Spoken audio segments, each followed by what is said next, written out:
ሁሉን ቻይ የሚለው አንዳንድ ጊዜ ቃሉ ይሳሳል። እግዚአብሔር ከመፍጠር ያልናቀውን ሁሉ ግን ፈጥሯል። አምላክ ተብለው የሚጠሩትን ጥያቄ ምልክቱ ሲከታቸው እናያለን። እናትና አባት በአጋጣሚ ሊወልዱ ይችላሉ። እግዚአብሔር ግን በአጋጣሚ አይፈጥርም። ግን እኛ የተፈጠረ አምላክ አናመልክም። እንግዲህ በመካከላችን እየበላ እየጠጣ ደከመው እየተባለ አንቀላፋ እየተባለ እኛ ደግሞ ደስ የሚለው ነገር ይሄ አይናችንን አልጋረደብንም። ከልዕልና በወረደ ሰዓት ነው እኛ የተከተልነው። ወይም እነሱ አምላካችን ነው ብለው የያዙት ዝቅ ማለት የሚችል አምላክ አይደለም።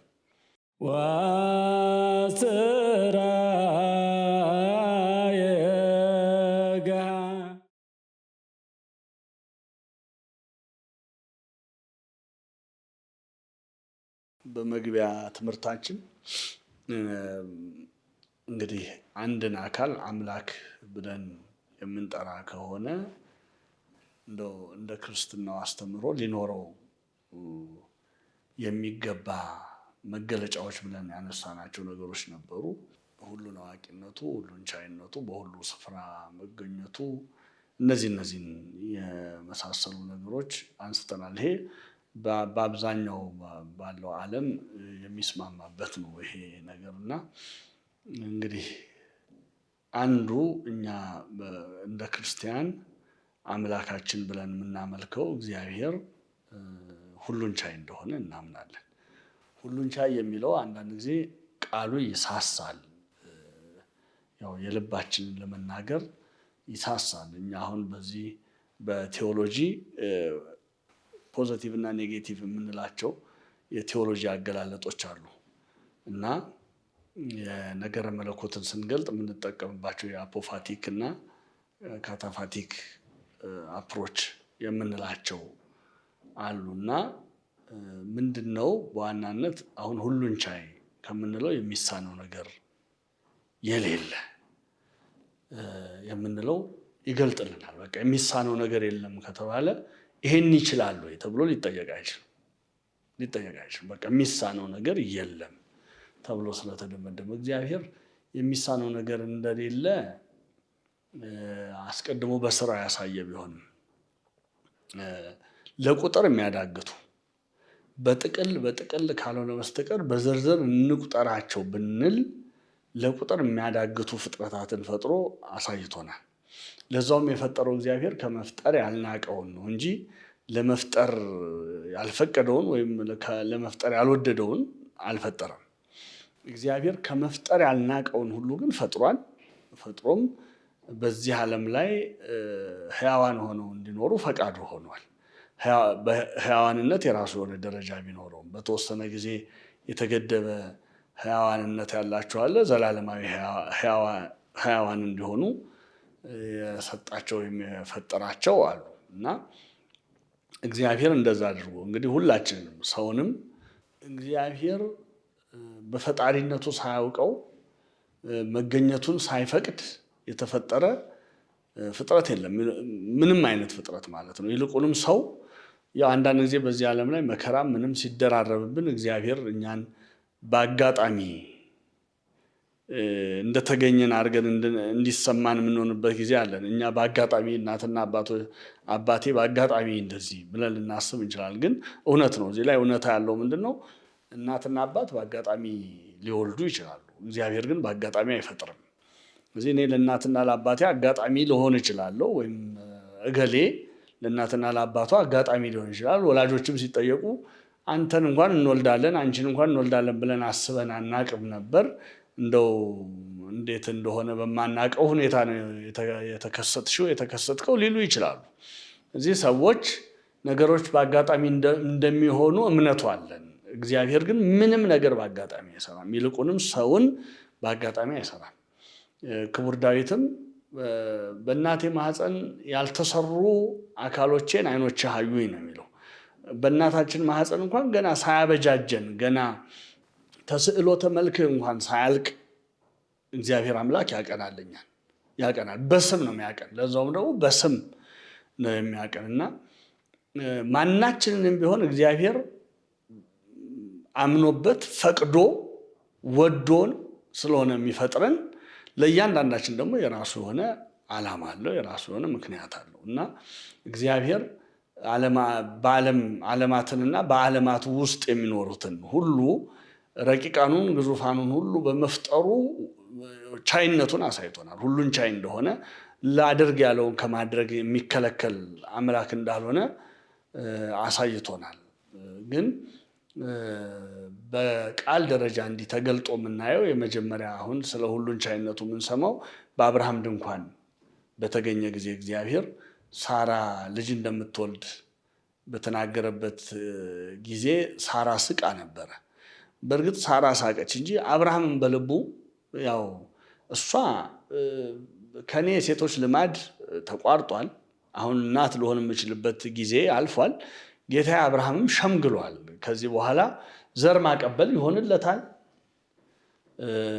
አርጅቷልና ብላ ነበር ያሰበችው። እና የእግዚአብሔር ንግግር አስቋታል። እንደው በጊዜው ስጠይቀው ያላደረገውን ያለ ጊዜው ካለፈ በኋላ አደርጋለሁ የሚል ይልቅ ሙቀት ልምላሜ እያለኝ ባሌ ጌታዬ አብርሃምም ዘር ማቀበል በሚችልበት ጊዜ በቀላሉ ማድረግ ሲችል ሊያደርገው ሲችል አሁን እኔም ሙቀት ልምላሜ ከተለየኝ ጌታዬ አብርሃምም ከደከመ በኋላ ልጅ እሰጣቸዋለሁ የሚል ማይመስል ነገር ለምን ይናገራል አይነት ነው አሳሳቋ። እንግዲህ የንዴትም ይመስላል፣ ሰው ሲናደድም ይስቃል እኮ የንዴትም ይመስላል፣ የስላቅም ይመስላል።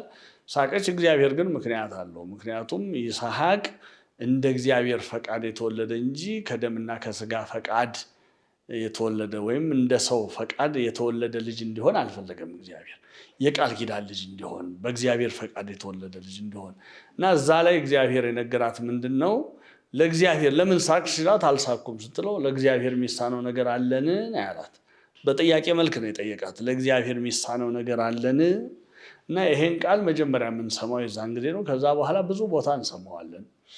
ኢዮብም የነበረውን ንብረት ሁሉ ካጣ በኋላ 10 ልጆቹም ከሞቱበት በኋላ በከበረበት ሀገር በጣም ተጎሳቁሎ ከነበረበት ከወጣ በኋላ ሰውነቱም በቁስል ተመቶ ከዛ በኋላ እግዚአብሔርን ማመኑ ወይም ለእግዚአብሔር ያለው መገዛት ከተመሰከረለት በኋላ ሚስቱ እንኳን እግዚአብሔርን ስደብ ብትለው በሚስቱ እንኳን ዲያብሎስ በሌሎች ሁሉ ፈትኖ አቅቶት መጨረሻ በሚስቱ እንግዲህ ሰው ከትዳር አጋሩ የሚቀርበው የለም።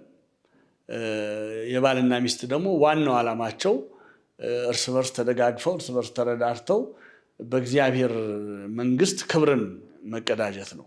በእግዚአብሔር መንግስት በምድር ያለው የባልና የሚስት ግብር ባይኖርም ባልና ሚስት ግን እስከ እግዚአብሔር መንግስት አብረው እንዲሄዱ በአምልኮ አንድ መሆን አለባቸው። በዚህ ዓለም በአንድ ጎጆ እንደኖሩ በአንድ ምንጣፍ እንደተኙ ከሁለቱ ዘርና ደም ተቀድቶ የስማቸው መጠሪያ የሚሆኑ አንድ ልጅን እንደሚያስገኙ የስማቸው መጠሪያ የሚሆኑ አንድ ልጅን እንደሚያስገኙ እንደዛው ሁሉ እግዚአብሔር ይህ አንድነት በመጨረሻም በሱ መንግስት አንድ ሆኖ እንዲኖሩ መሻት አለው።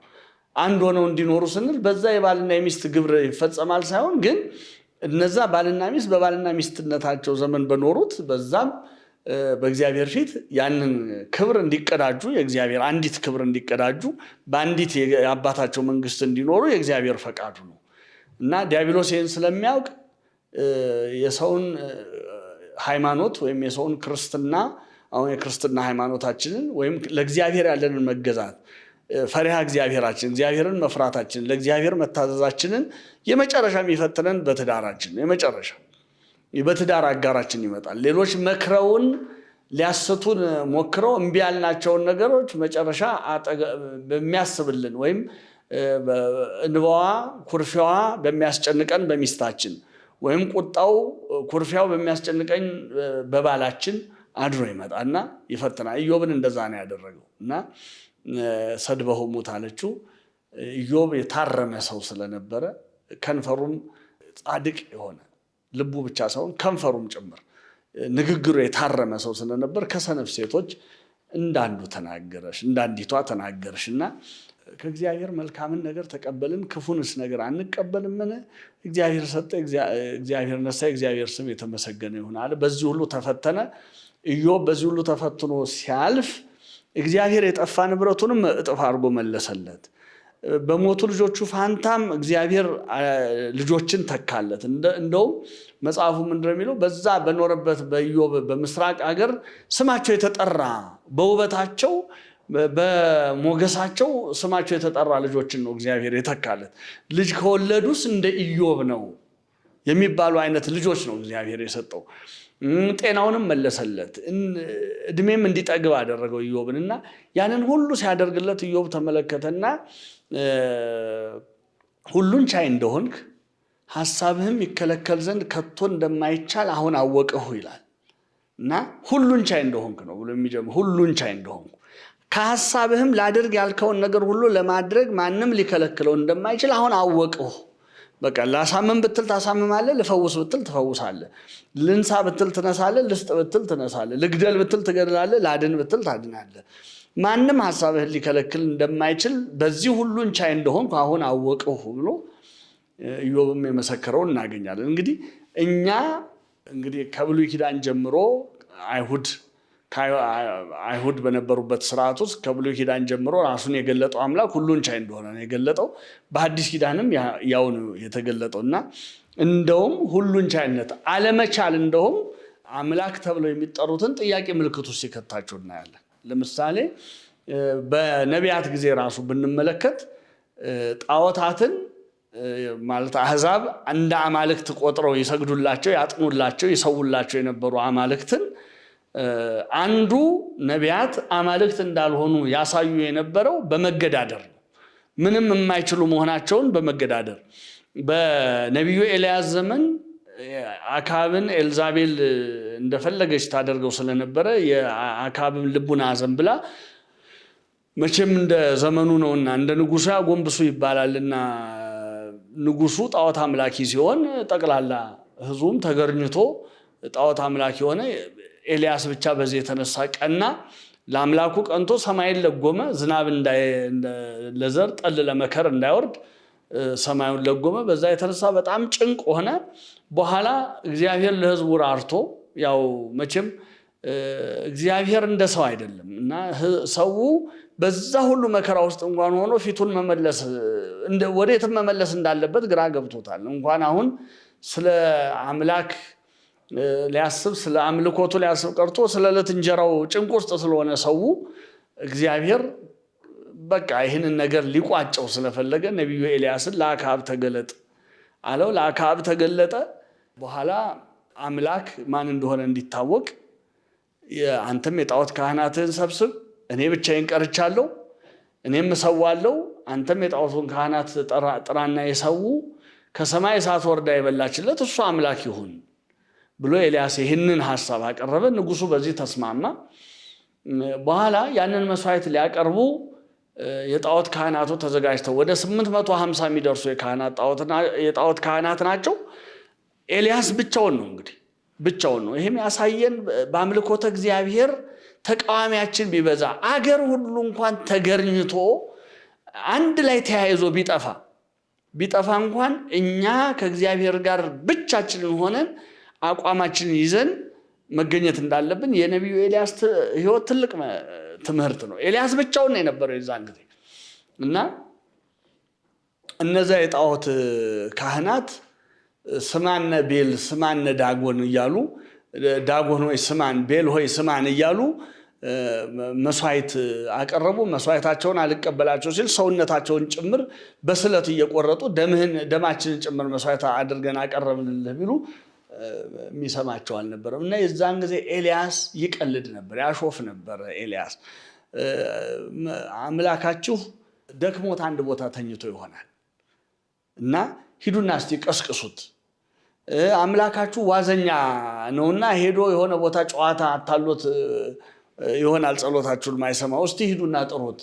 እንዲህ እያለ በእነሱ ጣዖት ይቀልድ ነበር። ለምንድነው የሚቀልድ? ያ ጣዖት ምንም እንደማያደርገው ያውቅ ነበር፣ ምንም ነገር። ዳዊትም እንዳለው ማለት ነው አይን ቦሙ ወይሬው። እንግዲህ ለስሙም እንደዚህ በእንጨትም የተቀረጸ ቢሆን አይን አላቸው ግን አያዩም።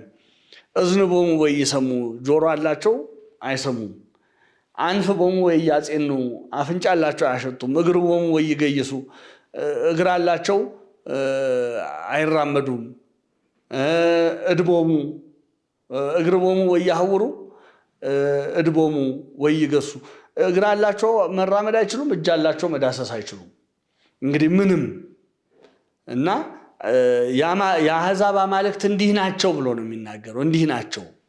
የኛ ደግሞ አምላክ ስናነሳ በቀንም በሌትም ጨለማ እንኳን የማይሰውረው አምላክ ለማየቱ ለመመልከቱ ጨለማ እንኳን እስመ ጽልመትን ይጸልም በኀቤከ የተባለ ጨለማ እንኳን ሊጋርድህ አይችልም የተባለ አምላክ እያንዳንዷን ነገር እንኳን በቃል የወጣች የተነገረች ቀርቶ በልብ ውስጥ የተመላለሰችን ሐሳብ እንኳን ማዳመጥ የሚችል አምላክ ተደርጎ ነው እኛ እግዚአብሔርን የምናውቀው። በዚህ አይነት መልኩ ነው የምናውቀው እና የአሕዛብን አማልክት እንዲህ እያሉ ይቀልዱባቸው ነበር። ይሄ ምንድነው? ምንም ዋጋ የሌላቸው ምንም ነገር ጉዳይ መፈጸም የማይችሉ ቻይነት የሚባል ነገር ሊነገርላቸው የማይችል እንኳን ሁሉን ቻይነት እችን እንኳን ጥቂት ነገር ይችላሉ ተብሎ ሊነገርላቸው የማይችል መሆኑን ነው እንግዲህ ሲነገር የኖረው። የኛ አምላክ ደግሞ ሁሉን ቻይ እንደሆነ ሁሉን ያስገኘው ሁሉን የሚችል መሆኑ ሲነገር ነው የኖረው። አሁን ጥያቄው እንግዲህ በሐዲስ ኪዳን መድኃኒታችን ኢየሱስ ክርስቶስ ከመቤታችን ከስጋዋ ስጋ ከነፍሷ ነፍስ ነስቶ ተወለደ። በአጭር ቁመት በጠባብ ደረት በእኛው መካከል ተገለጠ። እንግዲህ ሰው የሚታወቀው ሰው ሁሉን ቻይ እንደሆነ አይደለም። ሰው ሁሉን ቻይ እንደሆነ አይደለም የሚታወቀው። እንደውም ሃይማኖት የሚባለው ነገር እውነት እንዳልሆነ የሚተቹ ሰዎች ወይም የእግዚአብሔርን መኖር ራሱ ጥያቄ ምልክት ውስጥ የሚከቱ ሰዎች ስለ ሃይማኖት ሲነሳ አንዱ የሚያነሱት ምንድነው? ከሰው ድካማ አንጻር ነው ጉዳዩን የሚያነሱት። ሰው ደካማ ስለሆነ ሰው ምንም ነገር የሚችል ስላልሆነ ብዙ ጉድለቶች ብዙ ድክመቶች ስላሉበት ያንን ጉድለቱንና ድክመቱን ለማካካስ የሚሞላለት አካል ፍለጋ ነው አምላክ የሚባል ነገር የፈጠረው እንጂ አምላክ የሚባለው ነገር በእውነት ኖሮ አይደለም።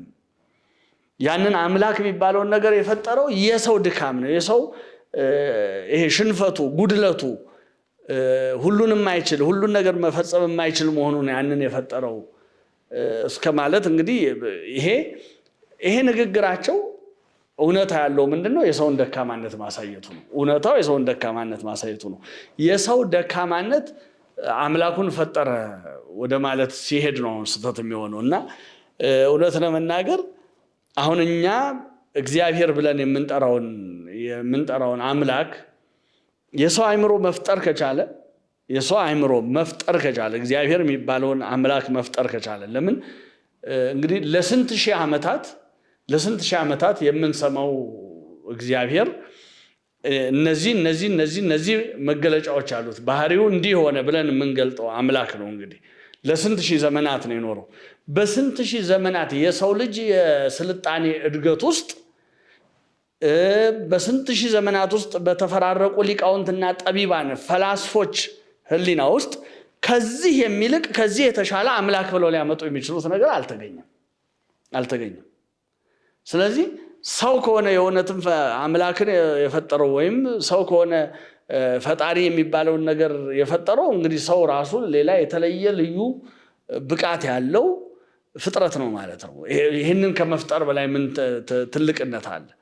ግን እኛ የተፈጠረ አምላክ አናመልክም። በሰው ህሊናም ሆነ በምንም የተፈጠረ አምላክ አናመልክም። ይልቁንም የሰውን ህሊና ፈጥሮ ለሰው ህሊና እውቀትን የሳለበትን አምላክ ነው የምናመልከው እና በሐዲስ ኪዳን ምንድነው መድኃኒታችን ኢየሱስ ክርስቶስ ልክ እንደዚህ ደካማ በሚባለው የሰው ምሳሌ ሆኖ ቅድም እንግዲህ የሰው ምሳሌ ስንል ሰው ሆኖ ማለታችን ነው። ፍጹም ሰው ሆኖ አምላክነቱን በሰውነቱ ሰውሮ አሁን እንግዲህ ሲታይ እንደዚህ ማንም ሰው እንደዚህ ሲያየው በአጭር ቁመት በጠባብ ደረት የተገለጠ ሰው ነው የሚያየው። አምላክነቱን በሰውነቱ ልክ አባቶቻችን ምን ይላሉ? ዲያብሎስ በስጋ ከይሲ ተሰውሮ አዳምን እንዳሳተ አዳምን ሊያድነው የመጣው ደግሞ የእግዚአብሔር ቃል በስጋ በእሲ ራሱን ሰወረ። በስጋ በእሲ አሁን እኛ በገነት ከአዳም ጋር ሲነጋገር የምናየው እባብን ነው እንጂ እባብ ውስጥ ተሰውሮ ያለውን ዲያብሎስን አናይም። ዲያብሎስን ተንኮሉን ነው የምናየው እንጂ ዲያብሎስን ተገልጦ አናየው። እባብን ነው የምናየው። በእባብ አንደበት አድሮ ግን ተንኮሉን መርዙን ይረጭ የነበረው ዲያብሎስ ነው። መድኃኒታችን ኢየሱስ ክርስቶስ እንግዲህ የእግዚአብሔር ቃል የምንለው በስጋ በእሲ ተሰውሯል። እንዲህ ስናይ ሰውነቱን ነው የምናየው፣ ግን አምላክነቱን በምን እናያለን? በስራው ሲገለጥ እናያለን። በስራው ነው የምናየው። እና እንግዲህ ያንን ሲመለከት ነው ብዙ ሰው በአጭር ቁመት በጠባብ ደረት ተወስኖ የሚታየው እንደማንኛውም እንደኛ ሲበላ ሲጠጣ አይተውታል። እንግዲህ የሰው ልጅ እየበላና እየጠጣ መጣ ብሎ ተናግሯል ራሱ ማቴዎስ 11 ላይ የሰው ልጅ እየበላ እየጠጣ መጣ፣ ግን በፍቅር ይስባል ብሎ ነው። እንግዲህ ዮሐንስ ሳይበላ ሳይጠጣ መጣ፣ በተአምራት ይሳባሉ ብሎ ለምን ሳይበላ እንዴት ነው ሰው ሳይበላ ሳይጠጣ የሚኖረው ብለው ተአምር አድርገው ቆጥሮት ይሳባሉ ብሎ ሳይበላ ሳይጠጣ መጣ ዮሐንስ። የማያስበላ የማያስጠጣ ጋኔን አለበት አላችሁት። እንግዲህ ከተአምራት ፍቅር ይበልጣልና በፍቅር ትሳባላችሁ ብሎ ደግሞ የሰው ልጅ እየበላ እየጠጣ መጣ። ነገር ግን ይሄ በላተኛና የወይን ጠጅ ጠጪ የአመንዝሮችና የቀራጮች አፍቃሪ ብላችሁ ደግሞ እሱንም ከመቀበል እንግዲህ በመካከላችን እየበላ እየጠጣ ደከመው እየተባለ አንቀላፋ እየተባለ እንዲህ አይነቶች ነገሮች ሲነገሩ አሁን ይህንን ደከመው ምንለውን አንቀላፋ ምንለውን ሲበላ ሲጠጣ የሚታየውን እንደማንኛውም ሰው ከቦታ ቦታ ሲንቀሳቀስ እንኳን እንደማንኛውም ሰው ከቦታ ቦታ ሲንቀሳቀስ የሚያዩት አንዳንድ ቦታ ብቻ ነው ስለ ጌታችን ሲነገር በድንጋይ ሊወግሩት ፈለጉ፣ ከአፋፍ ላይ ሊወረውሩት ፈለጉ፣ በመካከላቸው አልፎ ሄደ ይለናል። አሁን ወንጌላዊውን ሲጽፈው በመካከላቸው አልፎ ሄደ። ያን ሁሉ ሰው ያንን ክፋታቸውን ሊፈጽሙበት እየፈለጉ እንዴት በመካከላቸው አልፎ እንደሄደ አብራርተው አልጻፉልንም፣ ግን በመካከላቸው አልፎ ሄደ የሚል ነገር እናገኛለን። ከዛ ውጪ ሲንቀሳቀስ እንኳን እንግዲህ አሁን እነ ሕዝቅኤል ባዩት ራእይ እንደዚህ እግዚአብሔርን ስንስለው ምንድነው የምንለው? በጣም በደመናት ላይ አይደለም። አባ ጊዮርጊስም ዘበአፍራሰ እሳት ይጽያን ይላል። በእሳት ሰረገላ ላይ ይቀመጣል ይለዋል። በእሳት ሰረገላ ላይ ይቀመጣል፣ ደመናትን ይረግጣል ይላል። ደመናትን ይረማመድባቸዋል። ወሰረረ በክነፈ ነፋስ፣ በነፋስ ትከሻ ተጭኖ ወይም በነፋስ ክንፎች ተጭኖ ይበራል። አሁን ይሄ እውነት ለመናገር ነፋሳት ከእግዚአብሔር ፍጥነት አንጻር ወይም እግዚአብሔር ከአንድ ቦታ ወደ አንድ ቦታ የሚንቀሳቀስ አይደለም እንጂ እግዚአብሔር ምክንያቱም ከታች ያለውን ለማንሳት የሚያጎነብስ ከላይ ያለውን ለማውረድ የሚንጠራራ ከጎንና ከጎን ያለውንም ለማቅረብ የሚዘዋወር አምላክ አይደለም እንጂ እንደው ይዘዋወራል ብለን ብንናገር የነፋስ ፍጥነት ለሱ ፍጥነት መለኪያ የሚሆን አይደለም። እንኳን ለእግዚአብሔር ለመላእክት ፍጥነት እንኳን መለኪያ አይሆንም የነፋስ ፍጥነት እና ምንነቱን ለመግለጥ ነው። እኛ አሁን ፍጥነትን ስናነሳ የሚገባን ያ ነው። በቃ ፍጥነት ከተነሳ የነፋስ ፍጥነት ነው የሚገባን፣ የብርሃን ፍጥነት ነው የሚገባን። እንደዚህ ለየት ያለ ነገር ለመጠቀም ከመሞከር ነው እንጂ አባቶች የእውነት እነዛ ነገሮች ራሱ የእግዚአብሔርን ኃያልነቱን ይገልጣሉ ለማለት አይደለም። አሁን ግን በብሉይ ኪዳን እንደዛ እንደሚነገርለት አይደለም። በሐዲስ ኪዳን ሲገለጥ እሱ እንደ ማንኛውም ሰው ወደ ገሊላ ሄደ፣ ወደ ኢየሩሳሌም ወጣ፣ በቅፍርናሆም አለፈ፣ በሰማሪያ አለፈ ሲባል እና በሰማሪያ ሲያልፍ ደክሞት በውሃ አጠገብ ተቀመጠ። እንግዲህ ልብ በሉ ትጉህ ዘይነቡ ፈጣሪ ዘይደክም፣ የማይደክም ፈጣሪ የማያንቀላፋ ትጉህ ተብሎ የሚነገርለት አምላክ ደክሞት ተቀመጠ፣ በውሃ አጠገብ ደክሞት ተቀመጠ። እውነት ለመናገር የዛችን ምስኪን ድካሟን ሊያርቅላት ነው እሱ ደክሞት ተቀመጠ የተባለውና አሁን እንደዚህ በመካከላችን ተገልጦ በኋላም ደግሞ እንደምናየው የሐናና የቀያፋ ዘበኞች የሮማ ወታደሮች ክንዱን ሲጨብጡት፣ በገመድ ሲያስሩት፣ በገመድ ሲጎትቱት፣ ምራቅ ሲተፉበት፣ በጥፊ ሲጸፉት፣ ሲዘብቱበት፣ ፊቱን ሸፍነው እየመቱ ማን ነው የመታ እያሉ ሲዘብቱበት፣ በመጨረሻም በመስቀል ላይ ሲቸነክሩት፣ እዛ ላይ ሆኖ ሲቃትት ስንመለከት ሁሉን ቻይ የሆነው እንዴት እንዲህ ሊሆን ይችላል? አሁን አስተዋይ አእምሮ ካለ እዛ ላይ ራሱ እየተገለጠ ያለው ሁሉን ቻይነቱ ነው። አስተዋይ አእምሮ ካለ ለሚያይ ለምን እግዚአብሔር ወይም የሱን ጥበብ የኛ ጥበብ ሊደርስበት ስላልቻለ ነው እንጂ ሁሉን ቻይነቱን እኮ በተለየ መልክ ነው የገለጠው። በቃ በተለየ መልክ እንደውም እኛ ልንፈጽመው በማንችለው መልክ ነው ሁሉን ቻይነቱን የገለጠልን። እኛ ልንፈጽመው እኛ አሁን እግዚአብሔር ያለውን ኃይል የእግዚአብሔርን ቻይነት እንደው ስንት ፐርሰንት ልበል እንደው 1% የምትሆን እንኳን ብትኖረን እሱ ያለፈበትን ነገር እናልፍበታለን ወይ ስንል እዚህ ውስጥ ራሱ ልዩ የሆነ ሁሉን ቻይነት ነው የምናየው ለሚያስተውል ሰው። ግን ያው ዓለም ይሄንን ስላለመደች ዓለም የለመደች ምንጊዜም ያው ኃያል የሆነው ደካማውን ሲረግጥ ብርቱ የሆነው ትንሽ ከሱ አነስ ያለውን ሲያሳድድ ሲማርክ ባሪያ አድርጎ ሲሸጥ ስለሆነ የለመደችው ዓለም ይህንን መንገድ የኃይል መገለጫ ይህን መንገድ የአሸናፊነት መገለጫ አድርጋ ለመረዳት በጣም ነው የሚቸግራትና አሁን በዚህ ሁኔታ የታየውን አምላክ ሁሉን ቻይ ነው ብሎ ማሰብ ነው ዓለምን የከበዳል። እኛ ደግሞ ደስ የሚለው ነገር ይሄ አይናችንን አልጋረደብንም። ምንም በዛ ሁኔታ የምናየው አምላክ ያን ያደረገው በልዩ ጥበቡ ከሰው ልጅ ዘላለማዊ ጠላታችንን ሊያርቅልን መሆኑን ከኛ አልተሰወረብንም እና ክርስቶስን እንደውም የእውነት ንጉስነቱን ሰው ማመን ከፈለገ ንጉስነቱን ለማመን ቅርቡ መስቀሉ ላይ ማየት ነው። እሱ እኛ የለመድነው የሰው እይታ ሌላ ስለሆነ ነው እንጂ እኛ የተከተልነው በዚህ ወቅት ነው። እዛ የማቴዎስ ወንጌል ምዕራፍ 8 ላይ የተራራ ስብከት ጨርሶ በነበረበት ሰዓት ምን የሚል ልክ የማቴዎስ ወንጌል ምዕራፍ 8 ቁጥር 1 ሲጀምር በጣም ደስ የምትለኝ ቃል አለች። ምንድነው የሚለው? ከተራራው በወረደ ጊዜ ብዙ ህዝብ ተከተሉት ይላል። ከተራራው በወረደ ጊዜ እና ተራራ የልዕልና ምሳሌ ነው እና መድኃኒታችን ኢየሱስ ክርስቶስን ብዙዎቻችን የተከተልነው ከልዕልናው ሲወርድ ነው። ከልዕልናው ወረደ ማለት ምንድነው? በቃ ትክክለኛ መከተል ማለት ይሄ ነው። እግዚአብሔር ልዑል እያለማ ሁላችን ላለመከተልስ ምን ምክንያት ይኖረናል? አሁን ግን ከተራራው ሲወርድ ማለት ከልዕልናው ወደ ትህትና ሲወርድ ሰው ሲሆን ተከተል ነው።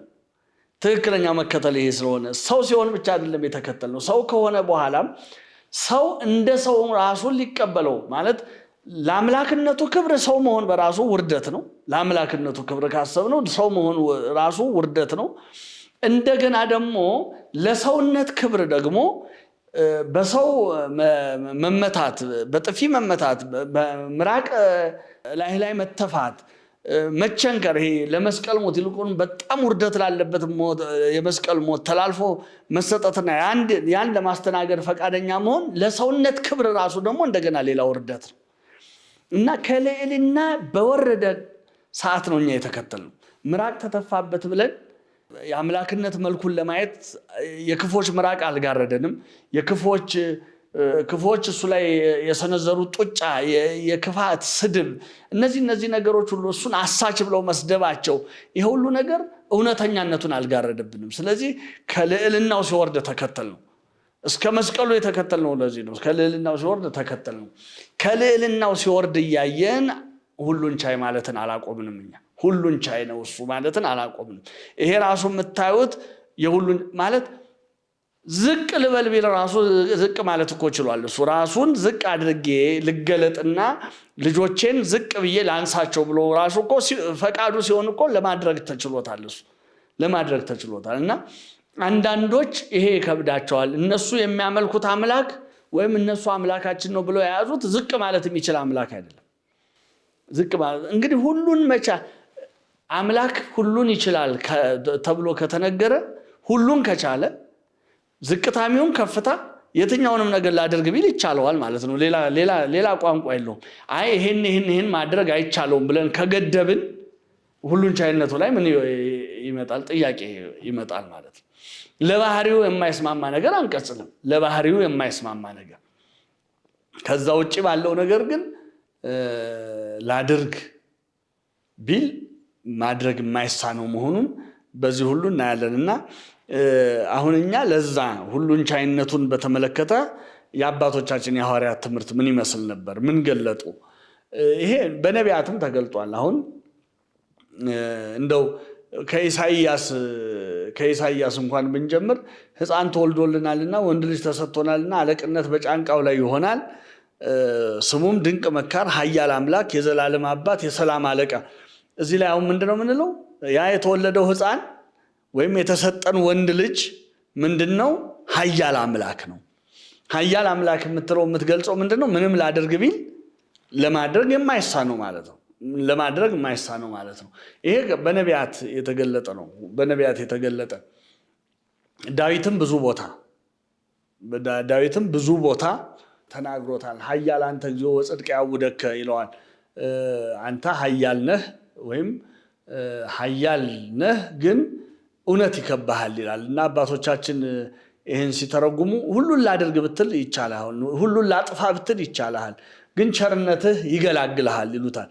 ሁሉን ላጥፋ ብትል ይቻላል፣ ግን ቸርነትህ ይገላግልሃል። አሁን በዕለተ ዓርብ በቀራንዮ በዛ በመስቀል ስር ሆኖ ሲሰድቡት የነበሩ ሊሰቅሉት ይሻሙ የነበሩትን ሁሉ እኮ ላጥፋ ቢል ይቻለዋል። ታዲያ ለምንድን ነው ያላጠፋቸው ብለን ምንጠይቅ፣ ምክንያቱ ምንድነው? ቸርነቱ ትገላግለዋለች፣ ቸርነቱ ትማልደዋለች። ስለዚህ ያንን ላድርግ ቢል እንዳያደርግ ቸርነቱ ኃያልነቱን እየማለደች ቸርነቱ ኃያልነቱን እየሸመገለች እየገላገለች ያንን ነገር ሳያደርገው ማለፉን ነው የሚያሳየው። እና ዳዊት አስቀድሞ አንተ ኃያል ነህ እውነት ይከባሃል ብሎ የተናገረውን አባቶቻችን በዚህ መልኩ ነው የተረጎሙት።